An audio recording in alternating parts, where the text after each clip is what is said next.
Estamos enlazados con Francisco Martín Moreno, historiador, novelista, escritor, columnista y colaborador en este espacio con sus arrebatos hoy electorales. Francisco, bienvenido, buenas noches.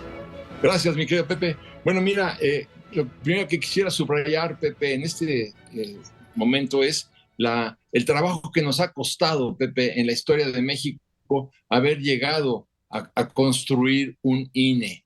Se ha derramado mucha sangre, se ha derramado no solamente sangre, se ha destruido la República, hemos tenido guerras internas, hemos tenido una gran cantidad de dificultades para finalmente tener una institución envidiable como es el INE. A modo de un breve resumen, Pepe, nosotros los mexicanos casi nunca hemos tenido democracia. No la tuvimos durante la cultura mexica, por no usar la palabra imperio, no la tuvimos en el virreinato, no la tuvimos en el siglo XIX, donde nada más Santana, el propio Santana llega 11 veces al poder, sin perder de vista que el presidente Biden, por hacer una comparación odiosa, es el presidente número 46. Tampoco tuvimos democracia en el siglo XX y en el XXI sí, cuando finalmente el PRI pierde el control del Congreso de la Unión en 1997. Pero salvo los años de la restauración de la República, muy breves, por cierto, porque muere el benemérito en 1872, y los 9 meses de Madero no habíamos tenido democracia. La empezamos a tener a partir, como te digo, de 1997. Pero Madero, por ejemplo, Madero acaba con las votaciones indirectas, porque así es como funcionaba.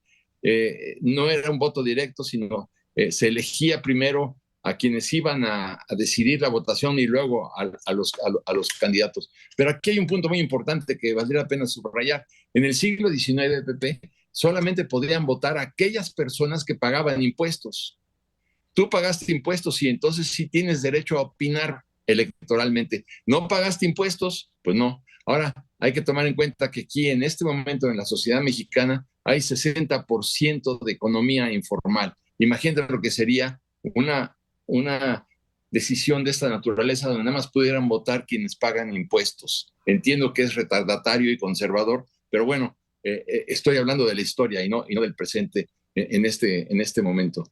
Lo importante es que ¿qué es lo que conduce a la revolución, Pepe? Un principio importantísimo que se establecía, decía, sufragio efectivo, no reelección. Y esto me parece que es fundamental. El hecho de que fue una conquista revolucionaria muy importante propuesta por el presidente Madero en su libro de la sucesión presidencial. Entonces, bueno, finalmente sabemos que este principio se viola. Ya vimos cómo el presidente, bueno, el dictador, el chacal, Victoriano Huerta, asesina al presidente, y ya vimos que no se pudieron tener elecciones hasta 1914, luego viene la Convención de Aguascalientes, tampoco nos pusimos de acuerdo en la Convención de Aguascalientes, así, para hacerlo muy rápido, en el 17 finalmente llega Carranza al poder. Y ya llega Carranza al poder, pero se equivoca, Pepe, y aquí quiero subrayar este punto. Él nombra a Ignacio Bonillas, su sucesor, que era un triste embajador de México en Brasil, y le decían flor de té, ni quien lo conociera. ¿Cómo pagó Venustiano Carranza el hecho de intentar crear el primer maximato? Lo asesinaron a balazos, Pepe. Asesinaron a balazos a Carranza por querer crear un maximato. Luego, ¿qué sucedió después? En 1928, por dar un brinco espectacular, en 1927, el candidato Álvaro Obregón modifica la Constitución y acaba con el principio de sufragio efectivo, no reelección. ¿Cómo pagó Obregón la no reelección? Con su vida, Pepe, porque lo asesinaron el 17 de julio de 1928 por haber violado precisamente ese principio histórico, político, electoral mexicano que establecía el sufragio efectivo, la no reelección.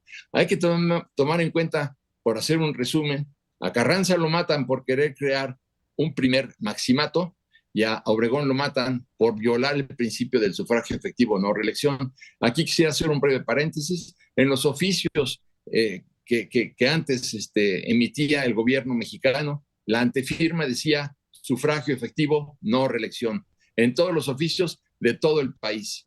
Ahora ese principio ya no consta en la antefirma de los oficios que emite el gobierno por alguna razón que ya analizaremos. Pero el principio del sufragio efectivo ha sido muy importante y muchos políticos han pagado con su vida el hecho de verlo violado.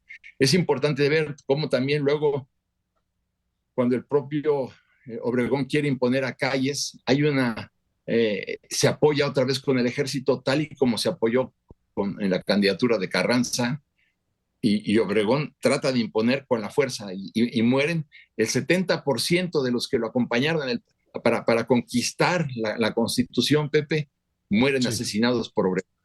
Entonces, bueno, a donde voy es que finalmente ya en la última parte del siglo XX se crean instituciones importantes como el Tribunal Federal Electoral, se crean instituciones como el INE, que hicieron que México ya no apareciera como un país de bárbaros.